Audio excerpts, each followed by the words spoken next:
we know that we plant the carrot, we're going to harvest it in 22 weeks' time, where before we were sort of hoping that we're going to harvest it. And unfortunately, business today is too tight to be able to plant something and then maybe you're going to harvest it.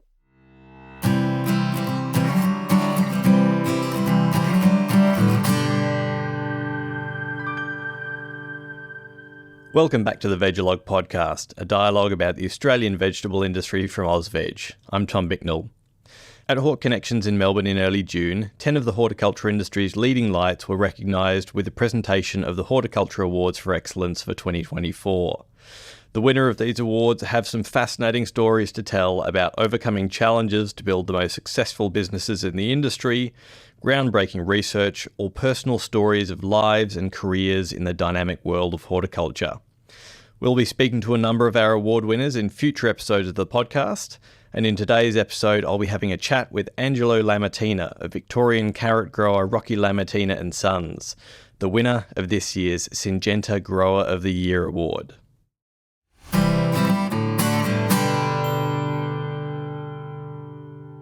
Thanks for joining me, Angelo, and congratulations to you and the business on the recent Syngenta Grower of the Year award win. Beautiful. Thanks very much, Tom. So a business that wins awards like that isn't built overnight. So perhaps let's start at the beginning. Your father established the business back in 1991, is that right? Could you maybe tell me a bit about those early days? Had your father been a farmer before that point? Yes, well, my father was working originally with his father and two brothers down in Melbourne, and they'd started in the 60s. And what my dad felt that he could see happening was that he was trying to look for an opportunity to go to a place where he felt there was a future with regards to, and I know he's probably ahead of his time when we talk about sustainability, but finding somewhere where there was water availability and the land was economically priced, because in the Melbourne areas that a lot of the housing areas become quite expensive, and it makes it very difficult to purchase the amount of land that we need to do what his dream was. And the main one originally was to grow carrots and potatoes, but over the years we felt that the potatoes was probably something that the guys over in South Australia was probably more the customer base were heading more towards a South Australian grown potato rather than Victorian grown potatoes. So that's where we then decided that we would concentrate on just growing carrots. So since those early days, you now run the business with your two brothers, Philip and John. When did you all get involved in the business? Well, myself and my brother Philip were actually, we come on board pretty well straight away in 91, and then my brother John, he joined the company a few years later after he finished school. So there's a bit of an age gap between us. So that was, he had to finish school first and then come across. So where's the business grown to now? You must be one of the largest carrot growers in Australia, I'd imagine. Oh, we're up the top there somewhere. The thing that we obviously look at is being the most consistent is really what we want to really look at. And the other one, which is very important, is to have a process in place that my children and their children can continue utilising. That's probably the main one. I mean, when we first originally started the business in 91, we felt that we could grow carrots in this particular region where we are in Weeman, our home base, all year round. But as we had the droughts come along, that changed our focus a little bit. So that's when we decided to, it was about 2005, midway through the drought, that we needed to do something to survive, and that's where we ended up purchasing land south of here, originally in Narracourt, which was in South Australia, and then we found another property in Conniva, near Conniva, which was more suitable for what we were looking at doing, and so we done that. We purchased the land there in 2005, and then in 2017 we actually then we sort of felt that we had most of the pieces put together, but on the growing side of things with regards to quality and risk management, but there was a small window, which is sort of a little bit of September, October and a bit of November, that we then decided that in 2017 to purchase a farm in Queensland. When we found a small property there in St George that ticked all the boxes for us, and we set that up, and we've been growing carrots there for a 10-week window every year since then. So it's been working really well for us. How large are the 3 properties? Okay, so here at Weeman we've got 5,500 acres, and at Conover it's about 6,000, and then up in St George it's 800 acres. And between the 3, what kind of tonnage are you putting through a year? Between 55 and 60 odd thousand tonnes a year. And so you mentioned the focus on carrots rather than carrots and potatoes. Since that point, have you ever considered diversifying into other crops? Not in vegetable crops. We're actually currently diversifying at the moment into pistachios. So we've got about 600 odd acres planted at the moment. We're planting another 150 acres this year, and that's something that we're looking towards planting around about. I think we're trying to get to around about 1,100 acres of that particular product. So that'll give us something else to keep ourselves off the street for a little bit down the track. They do take about 10 years to produce, so it's a bit of a long-term project. But with the next generation coming along and looking for something to do, we felt that it was good idea to have ourselves, get ourselves ready for that. Why pistachios in particular? Well, the thing that we looked at it is that there wasn't many people felt that pistachios was ticking the boxes for them, mainly because of the amount of time it takes to get the return. So with us, that suited us because we've got our carrot income and business, and we felt that the risk of doing something that less people were doing, and also that pistachios are becoming quite popular as well in the Australian market with regards to people consuming them. I guess that ability to look ahead and invest in something long term means that there's less competition as well. Let's hope so. Now, look, with competition, competition's always definitely healthy. There's no doubt about that. I mean, it really tests you out as a business, and we try not to look at too much over the fence about what other people may or may not be doing. We think if we concentrate on what we're doing, make sure that what we're doing is doing it the right way, doing it in a way that's sustainable, then we really can't go wrong. Really, when you look at it that way. We'll talk about not necessarily copying what the neighbours are doing and doing things the right way. You've added a few interesting components to the business over the years, and now you're quite vertically integrated in many respects, aren't you? You've got your own transport operation, you've got a plastic packaging business. Yes, we're with the truck transport side of things, and the actual packaging side of things. We actually sold that business last year. Yeah, and the main reason we done that for is we felt that was more to head towards in the idea of the pistachios going forwards, where we can stay in our expertise of farming. The plastic industry was fantastic and great and all that while we're in it, but we found a very good company to purchase the business, and we still purchase bags off them for our business, and it's been good. With going back to the trucking side of things, it's sort of probably something that's been a little bit traditional, I suppose, more than the point, with regards to when we were in Melbourne. My dad and his brothers had their own trucks, and delivering directly to the customers was something that we used to do all the time. And then when we come up here in 91, we bought a truck and we continued doing the same thing. And we sort of never really thought about it, whether it was worth it or not. But and then every now and then we have had an opportunity to just do the calculations, and we find that having the versatility of being able to deliver directly to our customers exactly at the time we want seems to work pretty good for us. And the other thing too is it gives us the opportunity to experiment with some of the different types of vehicles that we can now, using some what they call PBS. And that if you can prove that a vehicle can perform just as well as another vehicle that's already on the road, that's what PBS stands for, performance-based scheme. So it's what happens is you get a vehicle and you engineer it to compare it to a vehicle that's already standard on the road, and if it meets all the same specifications, then they'll let you put it on the road. And that gives us the opportunity to become little bit more efficient with the way we carry our goods.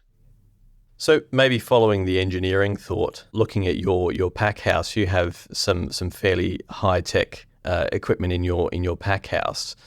How did that all come about, and what was your approach to building, I guess, a new pack line? What happened was we originally felt that the growing side of things, we put all the pieces together, and we Weeman, we ended up with Conniver and then St. George, and all the pieces come together very well. And then we felt that the packing shed that we had originally was not that it was letting us down, but it wasn't where we needed to be to give us the flexibility to be able to do exactly anything we wanted to. And sometimes when the product was you needed to be able to go faster or go slower, you could go slower, but you couldn't go faster, and there was a lot of things that caused us some issues. So what we did, we've been looking at some particular pieces of equipment for probably the last 10 or maybe even 20 odd years, and one of the pieces of equipment we were looking at was the new tech electronic grading system. Where I call electronic was so the grading was done by cameras, and the machines that they had originally and the technique they were using to singulate the carrots for viewing for the camera was quite slow, I'll use the word. And so we would have had to put in probably close to 10 machines to give us our volume that we're looking for. And then at some stage, the new tech company come up with the idea to be able to singulate the carrots in a different way.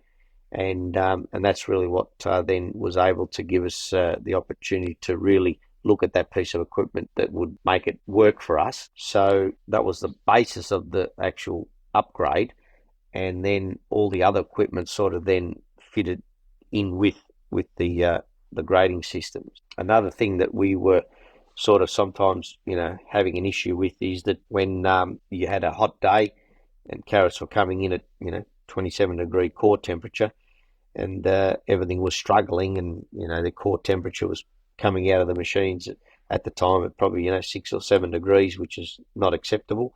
So we put a new fridge plan in. We went away from the freon gases, so that was for environmental purposes that ticked quite a number of boxes. The amount of power we use to cool the product down tick a box there too, because the efficiencies of the ammonia system is absolutely fantastic. And so then we built hydrocoolers that could do what we really needed to do. And so we done that. And we originally had some brush washers that we'd built with Weimar going back a few years earlier. And we were able to capitalise on that and put another couple of machines in. So all the equipment was something that was sort of built over the years of, we knew what we needed to do, but it was just making sure that the equipment came in line with what we were expecting it to do. I mean, no good buying a machine that was not going to do the job. So that was an opportunity to be able to tick that box, and then really I use the old words where they say, the rest is history. So all the pieces really come together quite well. The farming side of things come into its fruition, that we're able to grow what we call, our family calls, growing low risk is really what we're looking at. We know that we plant the carrot, we're going to harvest it in 22 weeks' time, where before we were sort of hoping that we're going to harvest it. And that's unfortunately, business today is too tight to be able to plant something and then maybe you're going to harvest it. So everything's really come into play there, and now we can, or with the packing shed, we can do, we do our 200 tonnes in a day, or the packing facility can handle 300 tonnes a day if we wanted to. But so we do everything comfortably. So talking about grading, carrots are often given as an example of food waste because the buyers don't want bent or broken carrots. How do you handle those carrots that don't find a home on the supermarket shelf? With the actual electronic grading system, that really was made a big difference to our business, being able to give our customers exactly what they wanted. So the customer that does want a particular size and a particular type of carrot, we're able to give that to them, and then continue on going down to, as you said, split, broken, bent. The supermarkets have now introduced in our case, we supply Coles, so they've got a brand called Imperfect, and that's really helped to be able to have a home for and selling product that maybe accidentally got broken or have a small chip or split or it's got a bend in it. Nothing wrong with the carrot. The carrot's quite sound. Not an issue, but and it's good too because there's people out there that are looking for something a little bit more economically priced, and that ticks the box for them. Am I right in thinking that at one point you also had a juicing operation? We did. We were dealing with a company in Japan, and then they'd decided they wanted to do their own juicing in Australia themselves. So we ended up selling the premises to another company that repurposed the facility for something else. With regards to now having the electronic grading system, we actually supply a number of companies that do juice for the domestic and the overseas market, and we find that for us it works out better to be able to sell the carrot to them in the raw state and let them do what they do every day, and it works out better for us. So it sounds like a bit of a sustainability drive to use every carrot that's grown in a productive way. Do you have the same kind of philosophy in the field with sustainability? Do you have a big focus on soil health, for example?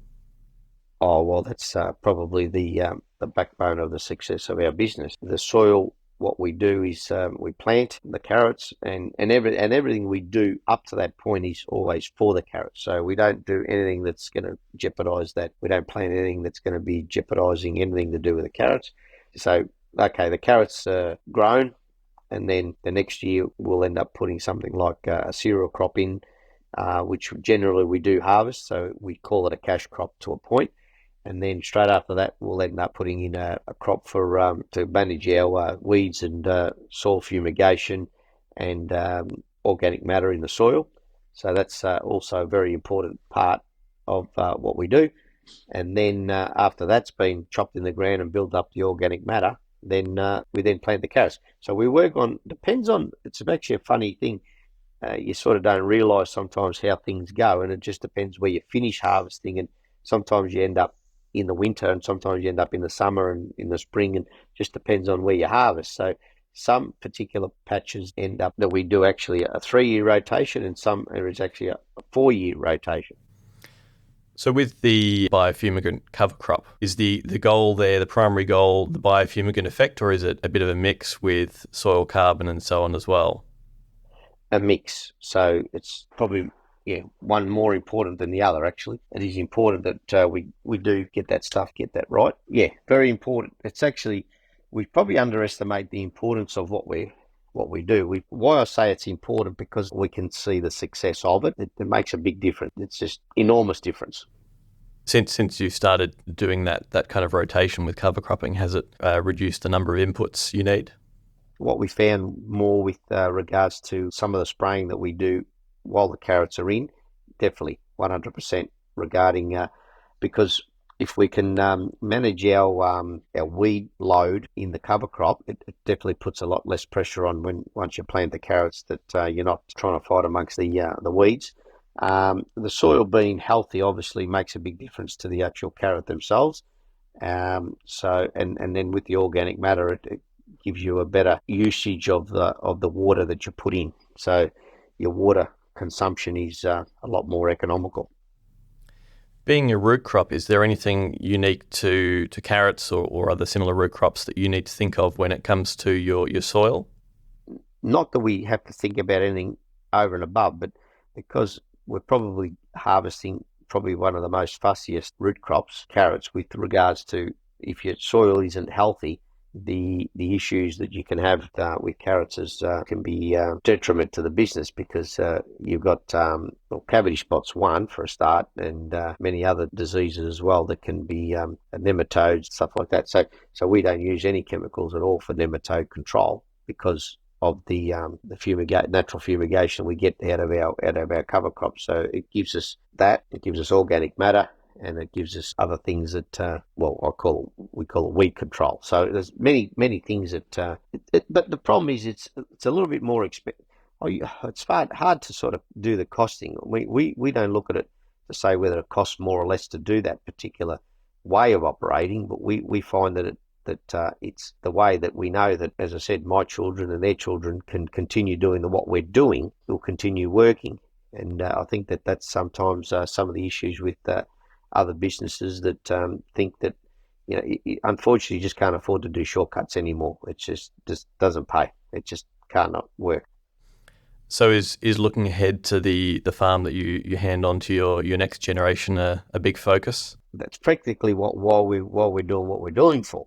I mean, my dad, he was working for his kids, and I work for my kids, and my kids will work for their kids. It's just a standard thing that all families do. So it's a massive focus, and if you got to be confident that you can hand over the reins in a way that that it's going to work. It's not like you just say, oh, we've done the best we could, it's not really working, here's the reins and see what you can do, and hopefully it works. That's not really what we can do, but it's more about being able to pass on our current information that we've already got in our minds, our experience, I suppose is the word, and move that on to pass that on to the next generation. And are they coming through the business at the moment? Oh yeah, for sure. Well, my brother's still he's got 2 boys in the business already, and then he's got another son that will come into the business a little bit later on as he gets older. And same as myself and my brother John has also got another son as well. So they're all heading in that direction. But we just need to give it another. Yeah, they're only 13 at the moment, so 12 and 13. So a few years to go. A couple of years before you need to change the name to Rocky Lamattina and Sons and Grandsons. Well, that's possible. Hopefully, that's the plan. Angelo, thanks very much for joining me and having a chat through the history of the business. Not a problem at all, Tom. Thanks very much for that. And we hope that we can continue doing what we do, and we love it. So the next generation, hopefully they love it as well and keep on growing carrots.